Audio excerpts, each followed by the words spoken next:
आज के मेरे कॉलम का उन्वान है मीडिया माशरे का आईनादार होता है। ये कॉलम भी मारूफ फिल्मी अखबार निगार के 25 मार्च 2011 के शुमारे में शाया हुआ। आज आपके लिए पेश कर रहा हूँ। हर मुल्क की पहचान इसका कौमी परचम, कौमी तराना, कौमी ज़बान, कौमी फूल, कौमी खेल और कौमी रंग होता है। हर मुल्क अपनी पहचान कायम रखने के लिए अपनी जान की बाजी लगा देता है। कोई मुल्क या कौम अपनी पहचान पर समझौता नहीं करता और मीडिया हर मुल्क के माशरे का आईनादार होता है। कोई किसी मुल्क या उस कौम के बारे में जानना चाहता है तो वो वहाँ की फिल्म, थिएटर, टेलीविज़न देखता है, जिससे उन्हें उस मुल्क की सकाफ़त, रहन सहन और मेयार ज़िंदगी, अंदाज़ ज़िंदगी, कौम का मिजाज, उस मुल्क के बारे में बहुत कुछ मालूम हो जाता है। जब कोई हमारे बारे में जानने के लिए इन शोबों को देखेगा तो वो परेशान हो जाएगा, क्योंकि हमारे मीडिया में हमारा अक्स नज़र नहीं आएगा बल्कि कुछ और ही नज़र आएगा। मसलन पंजाबी फिल्में लीजिए।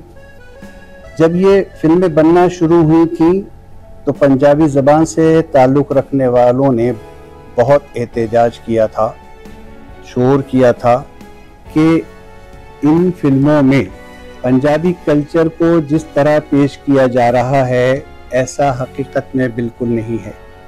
इस माशरे में कोई अल्लड़-दो-शेज़ा इस तरह खेत में अपने महबूब को खाना देने के बहाने तपती धूप में खाली पेट छलांगे मार मार कर अपनी भूख को नहीं जगाती, जिसे रक़्स कहा जाता है। उन फिल्मों में रक़्स के दौरान महबूब हर हाल में नाराज़ रहता है और वो बेचारी अपनी तमाम तर सलाहियतें बरूए कार लाकर, तमाम नाज़ो अंदाज दिखाकर इसे मनाती है, जिसे फिल्म बिन पलक झपकाए बगैर देखते हैं। मगर वो महबूब जिसके लिए इतनी मेहनत की जा रही है एक आँख भर कर नहीं देखता और गाना ख़त्म होते ही मान जाता है और रोटी खाने लगता है। दिलेरी और बहादुरी अलग सिफ्त है और झगड़ालू तबीयत और हर वक्त मारने मरने को तैयार रहना एक अलग सिफ्त है। पंजाबी ज़बान की फिल्म देखकर यूँ लगता है कि हर वक्त टोटे करने के लिए तैयार रहते हैं ये। इसके अलावा भी जो कुछ इन फिल्मों में पेश किया जाता है, इससे पहले बहुत एहतजाज होता रहा, फिर आहिस्ता आहिस्ता इस ज़बान से ताल्लुक़ रखने वाले भी इसके आदी हो गए और वो सब कुछ जिसके ख़िलाफ़ आवाज़ बुलंद हुई थी कबूल कर लिया और अब ये इन फिल्मों का हुस्न समझा जाता है। इसके बाद जब पश्तो फिल्मों का आगाज़ हुआ तो यहाँ भी वही सूरत हाल रही। पश्तो ज़बान से ताल्लुक़ रखने वालों ने पहले तो इन फिल्मों से पेश किए जाने वाले कल्चर को, जो इंतहाई लच्चर होता है, मुस्तरद कर दिया। इसके ख़िलाफ़ आवाज़ उठाई कि हम एक गयूर कौम हैं, हमारे यहाँ ऐसा कल्चर नहीं है, ना ऐसी बेरा रवी है और ना ऐसी बेपर्दगी है और ना उरियानी का तस्वुर है। मगर बाद में इन्होंने भी इसे कबूल कर लिया। अब ये सब कुछ ना हो तो इसे पश्तो फिल्म नहीं समझते। अलबत्ता सिंधी और बलूची ज़बान इतना मुतनाज़ा नहीं रही जितना ये दो ज़बानों की फिल्में रही हैं कि ये पहले कल्चर को सही तरह पेश नहीं करती हैं। कुछ यही हाल थिएटर का भी है। इस संजीदा थिएटर के अलावा जो खाल खाल पेश होता है जो थिएटर आमतौर पर कसरत से पेश हो रहा है, जिसे फैमिली के साथ देखने के लिए जिगर गुर्दा चाहिए, जो आमतौर पर ना होने की वजह से लोग इस तरफ का रुख नहीं करते। इनमें खामखा मुसलसल रक़्स की गुंजाइश निकाली जाती है और रक़्स के लिए गीत के इंतखाब में बहुत एहतियात की जाती है और कोशिश होती है कि कोई महज़्ज़ब और शाइस्ता गीत को तकलीफ़ ना दें, बल्कि ज़्यादा से ज़्यादा गर्मा देने वाला गीत होगा तो इतना ही गर्मा गर्म परफॉर्मेंस की गुंजाइश होगी। गुंजाइश का ख्याल रखा जाता है कि असल फिल्म में जो कुछ पेश नहीं किया जा सका वो स्टेज पर पेश कर देना चाहते हैं। एक तरह से ये अपने दिल की भड़ास निकालते हैं। जो पहले ज़ुमानी जुमले समझे जाते थे वो अब कसरत से कहे जाते हैं कि अब ये ज़ुमानी नहीं रहे, बल्कि इनके मायने आम हो गए।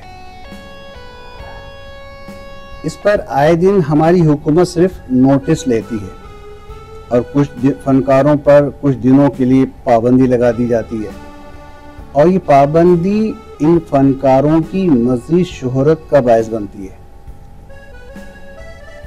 इस फनकार की और तलब और बढ़ जाती है, डिमांड में इजाफा हो जाता है और लोग इस फनकार में छुपे हुए फ़न को ज़्यादा से ज़्यादा देखने के ख्वाहिशमंद हो जाते हैं। इस थिएटर को देख देख कर ये समझ ही नहीं आता कि ये क्या पेश करना चाह रहे हैं। ना ये हमारी कहानी है, ना किस्सा है, ना सकाफत है, फिर किसकी तर्जुमानी कर रहे हैं। सिर्फ तफरीह है तो कौमों की पहचान तफरीह की नज़र नहीं की जाती। हमारे थिएटर शो रिकॉर्ड होते हैं, जब ये बैरून मुल्क देखे जाते हैं तो वो इसे हमारी तस्वीर समझते हैं और अपनी तस्वीर को इस कदर मस्त करके पेश करने की शायद कोई और मिसाल ना मिले। हमारे टेलीविज़न का हाल भी फिल्म और थिएटर से ज़्यादा मुख्तलिफ नहीं है। इसमें भी तकरीबन वही कुछ है, मगर ज़रा एहतमाम और सलीक़े से है। ये भी हमारे मुल्क और कौम और इसकी सकाफ़त की तर्जुमानी नहीं करते। हर इदारे के अगराज़ व मकासद होते हैं जिस पर वो कारबंद रहता है। हो सकता है टेलीविज़न चैनल्स अपने अगराज़ व मकासद पर कारबंद हो और इनके अगराज़ व मकासद हमें नहीं मालूम, इसलिए हम एतराज़ करते हैं। हमारे मुल्क के टीवी चैनल्स या तो मगरबी तर्ज ज़िंदगी को अपने ड्रामों में दिखाते हैं या बेइंतहा मॉडर्न फैमिली को दिखाते हैं ताकि अपने मुल्क की ज़्यादातर आबादी को एहसास कमतरी का एहसास होता रहे। फैशन के नाम पर लिबास का अंदाज़ अब ऐसा होता जा रहा है कि दुपट्टा गैर ज़रूरी हो गया है। इसके अलावा भी जो लिबास दिखाते हैं वो हमारे यहाँ आम तौर पर पहना नहीं जाता। इंडियन प्रोग्राम्स को अपने चैनल पर दिखाने को ये फ़राइज़ में शामिल समझते हैं और एक दूसरे से बाजी ले जाना इनके लिए बायस फ़ख्र होता है। मॉर्निंग शो में अगर डांस की कोई भी गुंजाइश पैदा की जाती है तो गाने का इंतखाब हर हाल में इंडियन फिल्म से होता है। ये अपने मुल्क के किसी गाने को इस काबिल नहीं समझते कि अपने प्रोग्राम में शामिल करें। हमारी नौजवान नस्ल पर ऐसे प्रोग्राम्स का क्या असर होता है, इन्हें इसकी परवाह नहीं है। इन्हें सिर्फ ऐसे प्रोग्राम्स पेश करने होते हैं जिनसे ज़्यादा से ज़्यादा कमर्शियल मिलें। सिर्फ पैसे चाहिए, क्योंकि पैसा ही सब कुछ है। दुनिया में आए हैं तो पैसा कमाना है, फिर ये पैसा यहीं छोड़कर चले जाना है। बैरूनी मुल्क जब हमारे टीवी चैनल्स पर इंडियन प्रोग्राम्स देखे जाते हैं तो वो या तो हमारे टेलीविज़न को उस मुल्क का समझते होंगे या इन प्रोग्राम्स को हमारे मुल्क का प्रोग्राम समझते होंगे। आम आदमी सकाफ़ती जंग के नारे से वाकिफ़ है तो ये हमारा मीडिया लाइल्म क्यों है, या ये इस जंग में उनका साथ दे रहे हैं। इस तनकीद, इस एतराज़ या ऐसी तहरीर का कोई फ़ायदा नहीं, क्योंकि हुकूमत या इदारे जिनके दायरे इख्तियार में ये शोबे आते हैं इन्हें ख़ुद इसका एहसास नहीं है। तो हमारा लिखना, लोगों का कुढ़ना बेकार है।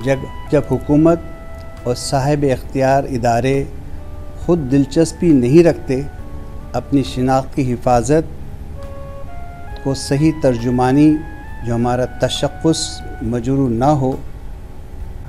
आम आदमी सकाफ़ती जंग के नारे से वाकिफ़ है तो क्या हमारा मीडिया लाइल्म है, या ये इस जंग में उनका साथ दे रहा है। इस तनकीद, इस एतराज़ या ऐसी तहरीरों का कोई फ़ायदा नहीं है, क्योंकि हुकूमत या इदारे जिनके दायरे इख्तियार में शोबे आते हैं इन्हें ख़ुद इसका एहसास नहीं है। तो हमारा लिखना, लोगों का कुढ़ना बेकार है। जब हुकूमत और साहिब इख्तियार इदारे ख़ुद दिलचस्पी नहीं रखते कि अपनी शिनाख्त की हिफाजत हो, सही तर्जुमानी हो, हमारा तशख़्ख़ुस मजरूह ना हो, हम एक आज़ाद मुल्क और आज़ाद कौम नज़र आएँ तो हमारे माशरे की पहचान नज़र आती है, क्योंकि मीडिया माशरे का आइनेदार होता है। शुक्रिया।